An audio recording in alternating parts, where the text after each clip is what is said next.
Welcome back to my channel village food with Sulata. আজকে তোমাদের দেখাবো পরপর দুটি রেসিপি। অনেক দিন পরে চলে আসলাম, পুজোয় খুব প্রেশারে ছিলাম তাই ভিডিও দেওয়া হয়নি, তাই আজ তোমাদের দেখাবো পরপর দুটো রেসিপি। তো মুগ ডাল আমি ভেজে নিয়েছি, অল্প একটু ডাল নিয়েছি এখানে, আর লাউ কুচিয়ে নেব।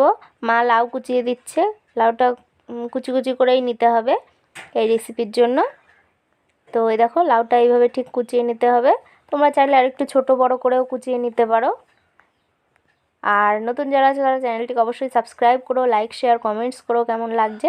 এই দেখো এখানে সয়াবিন সেদ্ধ হচ্ছে, আর ওই ফুলকপি দিয়ে সয়াবিন দিয়ে আলু দিয়ে তরকারি হবে। আজকে একটা নিরামিষ তরকারি হবে, আজ বৃহস্পতিবার তাই সবই নিরামিষ। এই পাশে ভাতও হচ্ছে। ভিডিওতে একটু কথা বলবে, বলো এটা কি গামলা, এটা কি আছে? এটা তো আমার মনে হচ্ছে ফুলকপি। ফুলকপির আগে কি দেখালাম? ফুলকপির আগে আলু সয়াবিন সেদ্ধ হয়ে গেছে। হ্যাঁ, আলু সয়াবিন। হ্যাঁ, আলু সয়াবিন আর ফুলকপি দিয়ে একটা তরকারি হবে, আর এখানে ডাল আর লাউ দিয়ে একটা তরকারি হবে। মুগ ডাল সেদ্ধ বসিয়ে দিয়েছি, একটু লবণ দিয়ে আমি মুগ ডালটাকে সেদ্ধ করে নেব। হ্যালো গাইস, তোমরা সবাই কেমন আছো? আশা করি তোমরা সবাই ভালো আছো। ডালটা সেদ্ধ হয়ে গেছে প্রায়। আচ্ছা ঠিক আছে, এবারে এই ডালটাকে এই হাতা দিয়ে একটু এরকম নেড়ে চেড়ে আমি লাউটা দিয়ে দেবো। এই যে ডালটা সেদ্ধ হয়ে গেছে, ডাল ঘোটাও হয়ে গেছে, এবার আমি লাউটা দিয়ে দেবো।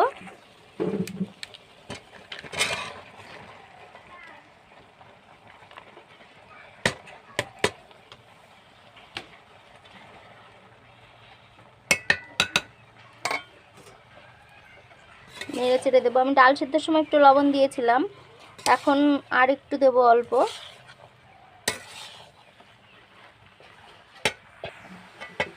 লবণ দিয়ে নেড়ে চেড়ে দিলেই হবে।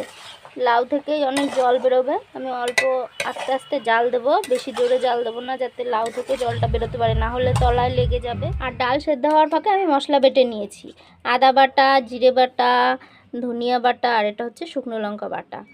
আদা জিরেটা আমি এই ডালের মধ্যে দেব অর্ধেক অর্ধেক, আর এই শুকনো লঙ্কা ধনিয়াটা আমি এই আলু ফুলকপি সয়াবিনের তরকারিতে দেওয়ার জন্য একসঙ্গে বেটে নিয়েছি সব। এই যে আর কাঁচা লঙ্কা চিড়ে কতগুলো দিয়ে দিলাম, দিয়ে এবার এটা সেদ্ধ হওয়ার অপেক্ষা করব। সেদ্ধ হয়ে গেলে, হালকা একটু সেদ্ধ হয়ে আসলে আমি হলুদটা দেবো। হলুদটা এখনই দিলাম না, হলুদটা একটু পরে দেবো।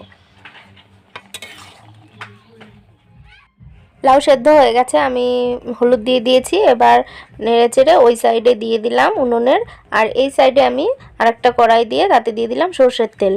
দিয়ে এবার আমি ফোড়ন দিলাম, একটা তেজপাতা আর একটা শুকনো লঙ্কা অর্ধেক করে দিয়েছি, জিরে ফোড়ন দিয়েছি, আস্ত জিরে।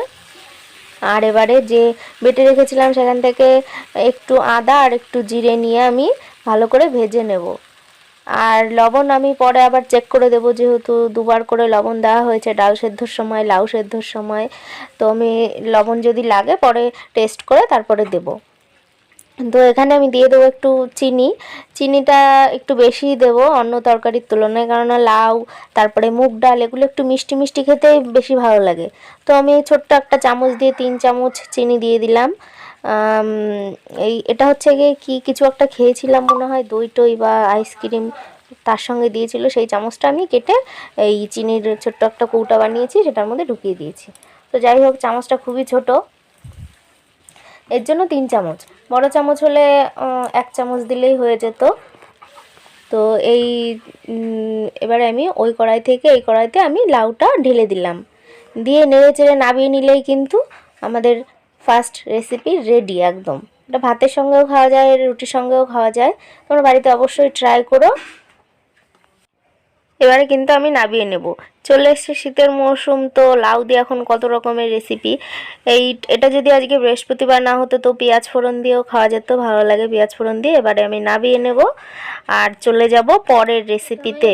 তো চলো, অল্প তেল দেবো, খুব বেশি তেল দেবো না। এই যে সেদ্ধ আলুটা লবণ দিয়ে সেদ্ধ করে নিয়েছিলাম, অল্প একটু লবণ আর হলুদ দিয়ে আমি আলুটাকে ভেজে নেব। সেদ্ধ করার সময় লবণ হলুদ দেওয়াই ছিল আলু ফুলকপি সব কিছুতেই, আর ভাজার সময় আমি অল্প একটু একটু করে আলু আর হলুদ আর লবণ দিয়ে এগুলোকে ভেজে নেব। তো ভাজার সময় একটু আঁচটা অল্প করে নিতে হবে। আমার ফুলকপি ভাজতে বসিয়েছি আর সয়াবিন আলু ভাজা হয়ে গেছে। আমার এখানে একটু আঁচটা বেড়ে গেছিলো, এর জন্য কড়াইতেও ধোয়া হচ্ছে আর কড়াইটা পুড়ে কালোও হয়ে গেছিলো। তো ফুলকপিটাকে ভেজে আমি নামিয়ে নিয়ে এরপরে বসিয়ে দেবো তরকারিটা। তো তার জন্য প্রথমেই দিয়ে দিলাম সর্ষের তেল কড়াইতে, আর একটা তেজপাতা, একটা আস্ত শুকনো লঙ্কা দেব। এটা শুধু সেন্টের জন্য দেবো শুকনো লঙ্কাটা, ঝালের প্রয়োজন নেই, কারণ আমি লঙ্কা তো বেটেই নিয়েছি, 5-6টা লঙ্কা বেটে নিয়েছি আমি। আর একটু আস্ত জিরে বা গোটা জিরে দিয়ে দিলাম ফোড়নে। দিয়ে আমি এবারে যে বেটে রেখেছিলাম মশলা, আদা বাটা, জিরে বাটা, ধনে বাটা আর লঙ্কা বাটা সব একসঙ্গে দিয়ে দিলাম।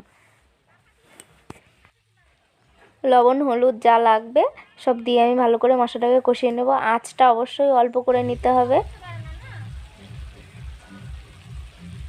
দিয়ে দিলাম স্বাদ মতন লবণ, আর একটু হলুদ দিয়ে দেবো, আর দিয়ে দেবো একটা টমেটো কুচি করে। টমেটো দিয়ে আমি একটু জল দিয়ে দেবো। জল দিয়ে দিলে টমেটো ভালো মতন সেদ্ধ হবে আর মশলাটাও ভালো কষানো হবে। তো দিয়ে দিলাম 1 চামচ চিনি, অল্প একটু দিলাম চিনি, চামচটা ছোট। তো দিয়ে মশলাটাকে আমি ভালো করে কষিয়ে নিয়েছি। সুন্দর একটা সেন্ট বেরোনো শুরু হয়ে গেছে তরকারি থেকে, মানে মশলা থেকে, তরকারি না মশলা থেকে। তো দেখতেই পাচ্ছ, এইভাবে নেড়ে চেড়ে খুন্তির সাহায্যে সুন্দর করে মশলাটাকে কষিয়ে নিতে হবে। মশলা যত ভালো কষানো হবে তরকারির সেন্ট কিন্তু তত ভালো হবে, তাই বলে পুড়ে গেলে হবে না মশলা।